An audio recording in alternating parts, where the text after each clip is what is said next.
Өмірде әдеби ортада бір қате түсінік қалыптасқан. Шекараның ар жағындағы адамдардың бәрі 32-ші жылы қашып бара салған сияқты. Жоқ, менің аталарымның ол жақты қоныс еткеніне 350 жыл болды.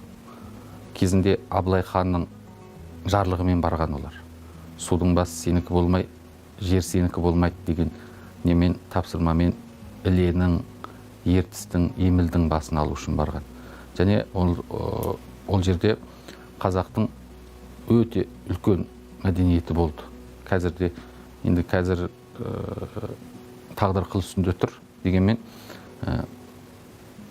осы қазақ республикасындағы қазақтардан кейінгі қазақ халқының ең үлкен мәдениеті сол Қытайдағы, Шығыс Түркістандағы қазақтарда.